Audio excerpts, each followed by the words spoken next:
grace of Christ, I baptize you in the name of the Father, Son, and Holy Spirit.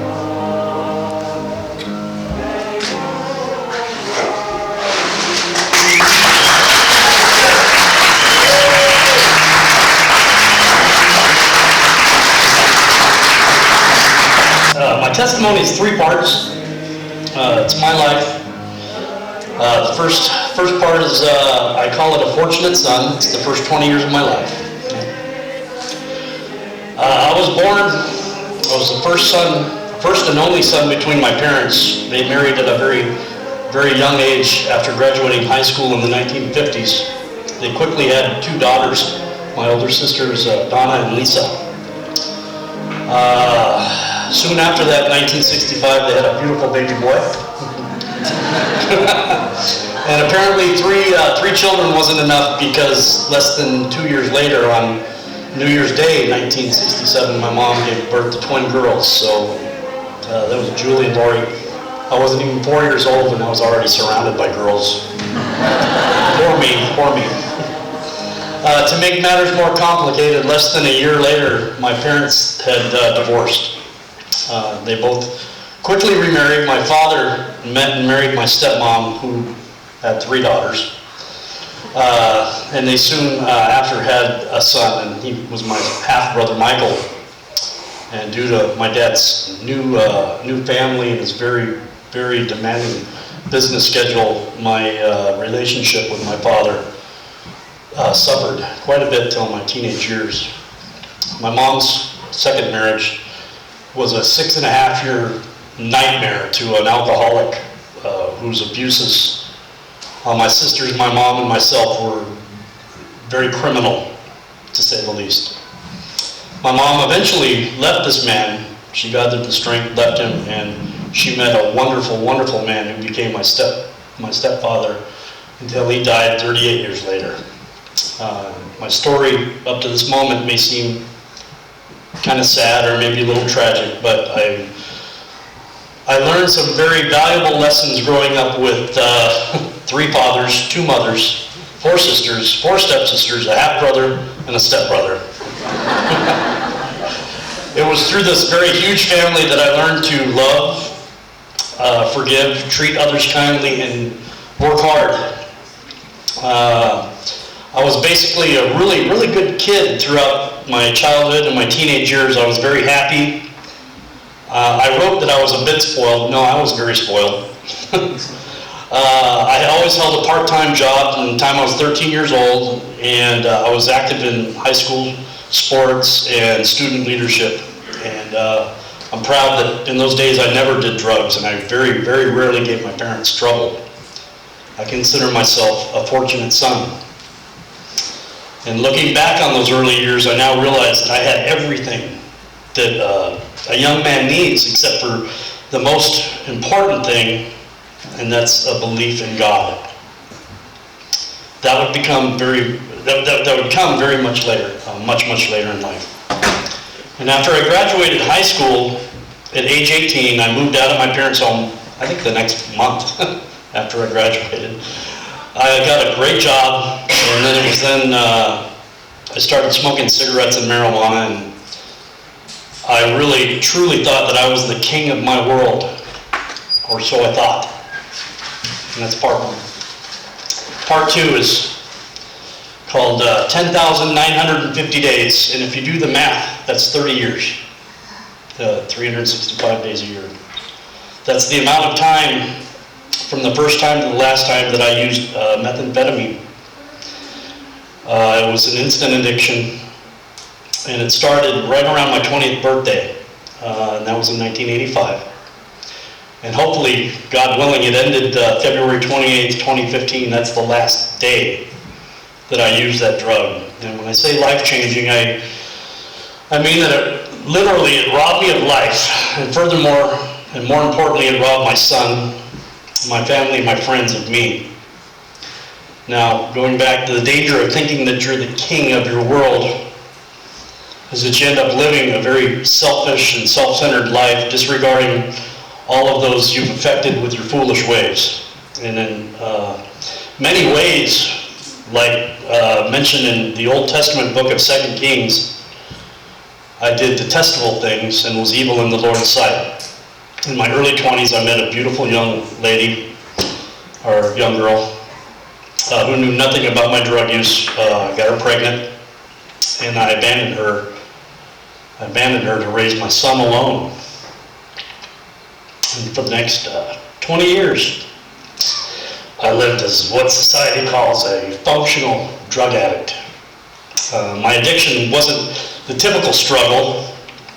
For some reason, I functioned a very, very long time living a very crazy, fast-paced life of ups and downs. I was never incarcerated or arrested for the lifestyle that I lived. I was never able to hold any relationships in those years. And then finally, shortly after turning 40 years old, I was introduced to a young Chinese woman, Jean Lee, Gloria, and for all the very wrong reasons, we got married. And from her, as I did with anybody that was outside of my drug-using family, I did my best, and I was really good at hiding my demons. The term out of control best describes it. And like anything that's out of control, it always ends in a big wreck, big crash. And my crash came last year. It was the year 2014. In March, my loving stepfather I mentioned earlier, he died. In April, my 21-year-old niece died in her sleep just 2 days after she begged me, "Uncle Mark, please stop, help yourself." Finally, in October, my mom died. And then in December, without giving her absolutely no choice, my wife Gloria gave up on me. She moved out, and before she left, she went to church. She begged the Lord to help me, and He answered her, as He did with the rest of my family, my sisters. And it came in the form of somebody that I consider now to be my angel. He was a graduate of Operation Dawn. His name was Tony. And I met with Tony, and he told me about the program, and he explained to me simply all I had to do was quit using methamphetamine, cigarettes, television, the internet, cell phones, all the music that meant anything to me. Just do that, you know. Everything, and go to a home in San Jose for 18 months with a house full of addicts, all being Chinese. And most importantly, give my life to Christ. And I responded to him, "Hey, nice talking to you. Drive home safe. Thanks for coming over. Have a nice day." Who was he kidding? That was last year in November.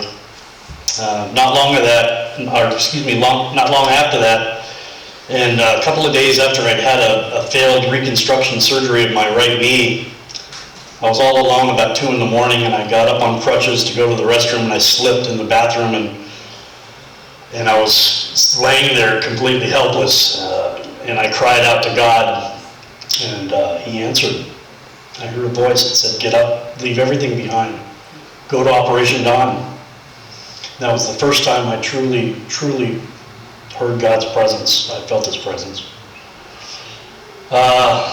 Shortly after that, I'd had another meeting with Tony, and he put me on the phone with Pastor Peter. I don't know where he's at, but he's here somewhere.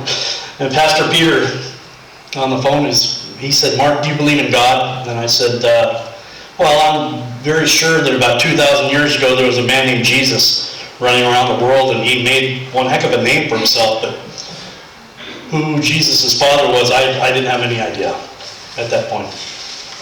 Part 2. And third and final is, I titled it, "That Saved a Wretch Like Me." On March 4th, 2015, I walked through the doors of Operation Dawn. Before I left my family and friends in Los Angeles, not wanting any excuse to return to LA, to a life of helplessness and hopelessness, I gave away everything that I owned. The only possessions that remained mine were what I carried in 2 bags. Other than that, I had a box of paperwork and photographs that I left at my sister's house down there. And there's been no explanation how I managed to leave all of those habits. I went cold turkey I didn't have any cravings or withdrawals. As God is my witness, they all have eluded me once I walked through the doors of Operation Dawn. And I know now it was God's amazing grace that allowed me to just quit 30 years of bad habits and a terrible way of life. I lost my place. Here we go. On Tuesday, March 9th, earlier this year, with Greg, I asked Jesus into my heart. And now it's nearly, I guess it's 9 months later, baptism, a time which I can stand here before God the Father, His Son Jesus, and you people in this congregation, and proclaim that I am the Son of Christ.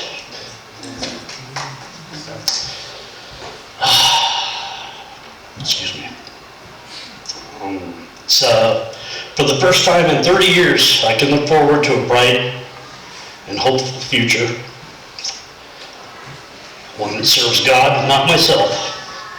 And I pray every day that God will, if it's God's will, that my son and his mother can forgive me. And that it's also my deepest hope that He uses me as an instrument of hope to others that are trapped in a world of helplessness and hopelessness. And finally, from Philippians 3:12, I want to read a passage. I don't mean to say that I've already achieved these things or that I've already reached perfection, but I press on to possess that perfection for which Christ Jesus first possessed me. Thank you.